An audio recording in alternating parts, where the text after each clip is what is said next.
Estamos viviendo momentos difíciles.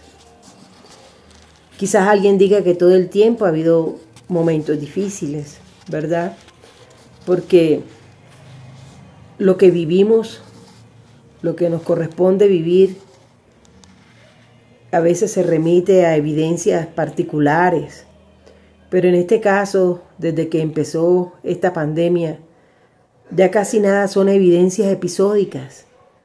Ahora hay evidencias por doquier del daño que este virus ha venido a causar a nuestra vida, desde lo emocional, lo físico, lo familiar, lo social, lo laboral. Y aunque nos reímos y hacemos chistes y buscamos maneras de distraer la incertidumbre, la verdad es que tenemos miedo. Tenemos miedo. Tenemos miedo porque es algo que por fin el hombre, aunque con un poco de disciplina pueda controlar, en cualquier momento se le puede salir de las manos, ¿verdad? Pero es algo que en definitiva nos acerca más a Dios y a la necesidad de aumentar nuestra fe. Estamos, como todo el tiempo lo hemos estado, en las manos de Dios. Solo que ahora estamos reconociendo nuestra vulnerabilidad. He estado leyendo Mateo, el libro de Mateo, de la palabra de Dios, lo cual me ha servido y quiero compartir con ustedes para constatar, para confirmar, para llenarme de argumentos que me permitan poder afirmar que Dios es el mismo ayer, hoy y siempre, y que Él vino a sanarnos. A veces, como suele pasar con los hijos, nosotros también fuimos hijos. Queremos dádivas de nuestros padres, pero no hacemos méritos para merecer esas dádivas, ¿verdad? Algunos padres que saben criar bien a sus hijos, formar bien a sus hijos, pues les enseñan a ganarse las dádivas. Han hecho un buen trabajo. Otros padres, aun Dios, a pesar de lo malo que somos, a veces nos concede nuestras peticiones, a pesar de que hemos sido infieles, que no lo merecemos, ¿verdad? De eso trata la misericordia de Dios. Sin embargo, en la palabra de Dios habla de algunas condiciones para cuando oremos, para cuando vayamos al trono de la gracia. Hay una que es bien tremenda, que está en Mateo 5, 22 al 24, que en otra palabra habla del reconciliarse. Que si yo estoy orándole al Señor, que si le estoy pidiendo algo al Señor, primero debo cumplir con un requisito que me cuestiona, particularmente a mí me cuestiona. Dice, pero yo digo que cualquiera que se enoje contra su hermano será culpable de juicio, y cualquiera que diga necio a su hermano será culpable ante el concilio, y cualquiera que le diga fatuo quedará expuesto al infierno de fuego. Te dice, por tanto, si traes tu ofrenda al altar y allí te acuerdas de que tu hermano tiene algo contra ti, deja allí tu ofrenda delante del altar y anda, reconcíliate con tu hermano reconcíliate con tu hermano primero, y entonces ven y presenta tu ofrenda. Es como cuando en mi época uno pedía un permiso para salir, ¿sí? Mi papá solía decir, tiene arreglado su escaparate, ya hizo todo lo que tenía que hacer, sus deberes ya los cumplió.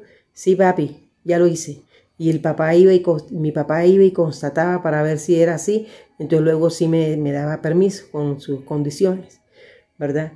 Aquí el Señor está haciendo algo parecido. Tú estás aquí en mi altar, estás pidiéndome algo, pero ya te reconciliaste con tu hermano. Ya arreglaste aquello que tenías sin arreglar. De alguna forma ya limpiaste tu corazón. Ya perdonaste, dejaste ir ese rencor. Dejaste ir ese resentimiento. Reconociste tu error. Estás enmendando tu error. No lo has hecho, corre, ve y hazlo. Y luego ven. Es como el requisito para entrar. Siempre podemos estar en el altar. Siempre, porque Dios es un Dios de misericordia. Pero seguramente nuestra petición, nuestra ofrenda, va a llegar como fuego grato al Señor si hemos tenido en cuenta lo que Él realmente quiere de nosotros. Porque el Señor mira hacia el corazón de las personas. El Señor no le importa para nada nuestra posición social, ni nuestros títulos, ni nuestro concepto de ser buena persona, porque esas son cosas naturales. A Dios le interesa es la vida en el Espíritu, que todos sabemos que el Espíritu de Dios anhela celosamente nuestro espíritu. Entonces Dios mira eso. ¿Cómo está tu corazón? ¿Cómo está mi corazón? Eso lo mira el Señor. Teniendo eso ahí, dándole vueltas a nuestra conciencia, luego en la palabra de Dios uno ve innumerables sanaciones. Y también en Mateo 6:8 el Señor dice que el Señor ya sabe lo que necesitamos. Es decir, cuando nosotros vamos de rodillas al Señor en espíritu o en rodillas físicamente, porque no todo el mundo puede ponerse de rodillas. Hay quienes absurdamente dicen que si no te arrodillas el Señor no te escucha. Eso es mentira. Esas son cosas de hombre. Porque el Señor te conoce, el Señor sabe cuáles son tus condiciones, tus circunstancias. Yo pienso que tú puedes ir perfectamente caminando por la calle y llevar una oración en tu corazón y el Señor la está escuchando.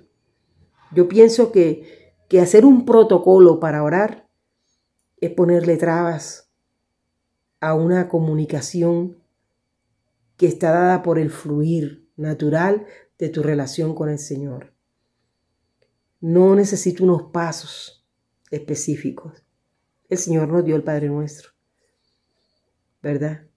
Que es quizás el único protocolo que yo podría aceptar para orarle al Señor. Que yo reconozco porque es dado por Él mismo. Primero lo alabamos, reconocemos nuestros pecados, luego le pedimos, ¿verdad?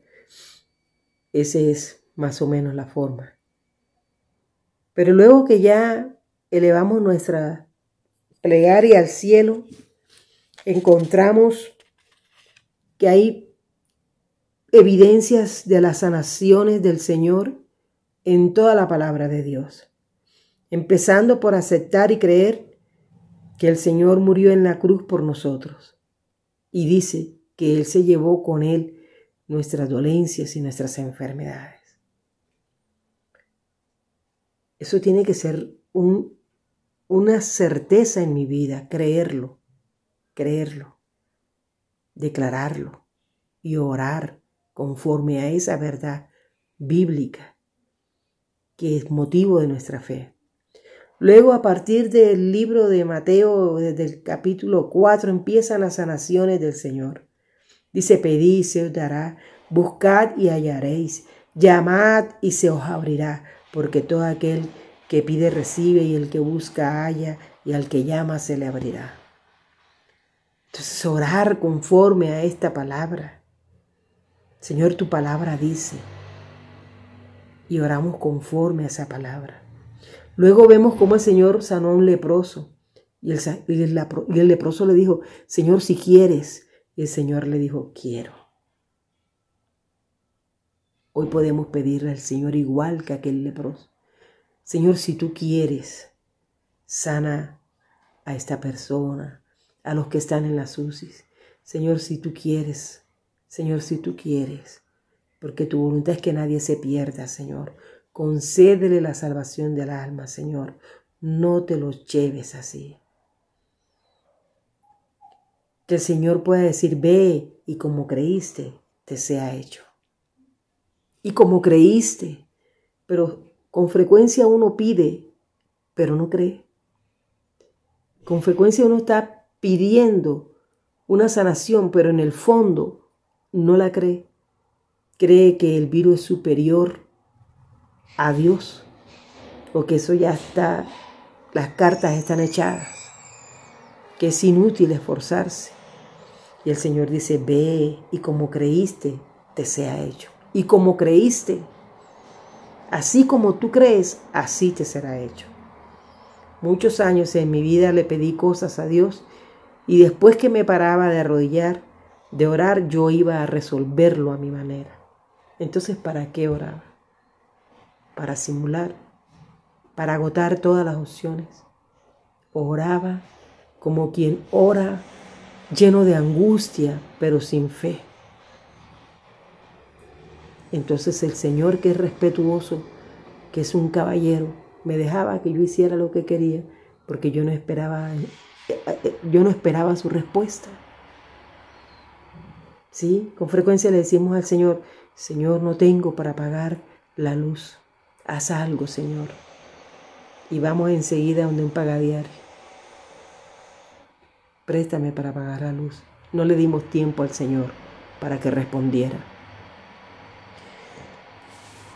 Pero seguimos leyendo. Y en Mateo tocó a la suegra de Pedro y la sanó. Tocó su mano y la fiebre la dejó. Echó fuera demonios, sanó enfermos.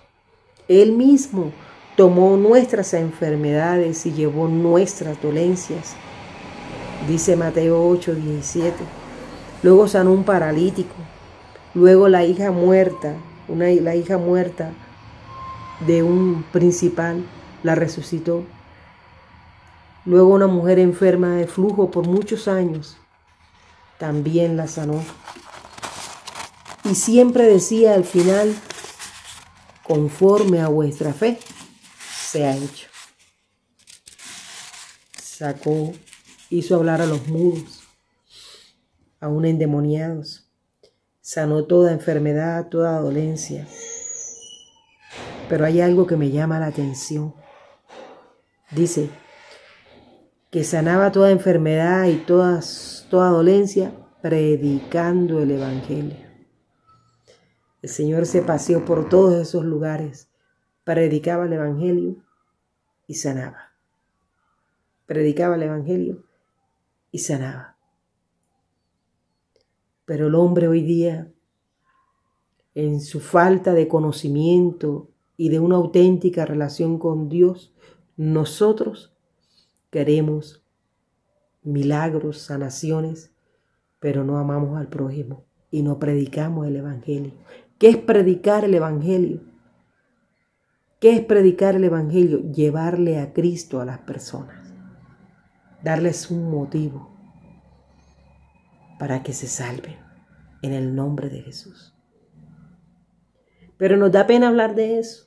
Nos da pena que nos digan fanáticos, religiosos. Este ya me quiere metido en una religión. Ya este me va a sacar de mi religión. Y esa es la trampa que el enemigo nos tiene. No es religión. No.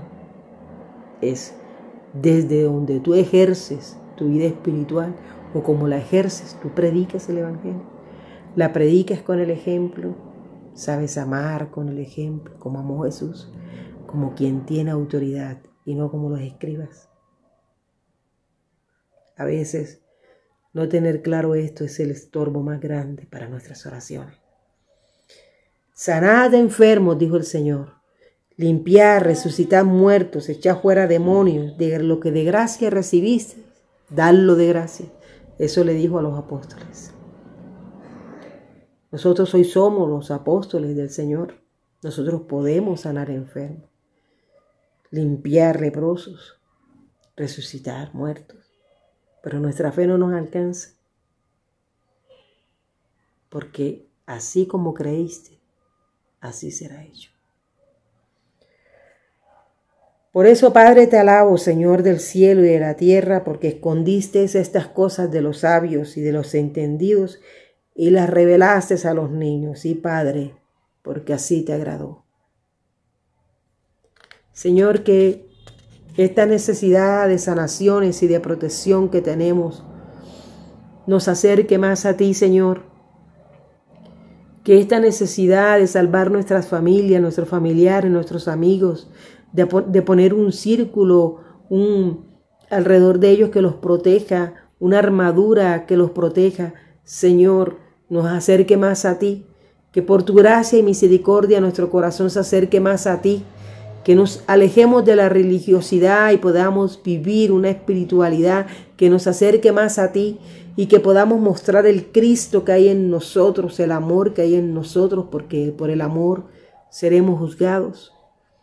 Que todo esto sirva, Señor, para saber lo frágiles que somos, lo efímeros que somos, como la hierba que sale en la mañana y ya en la noche no es.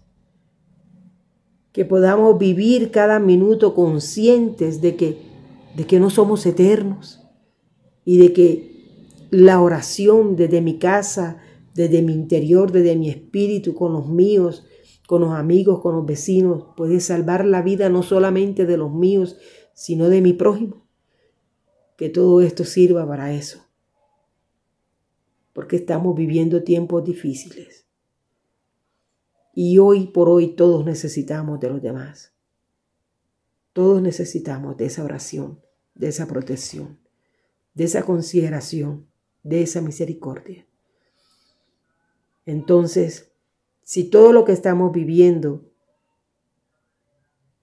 nos lleva a Dios y nos enseña a llevarle a Cristo a los demás, vale la pena, vale la pena. Dios con nosotros.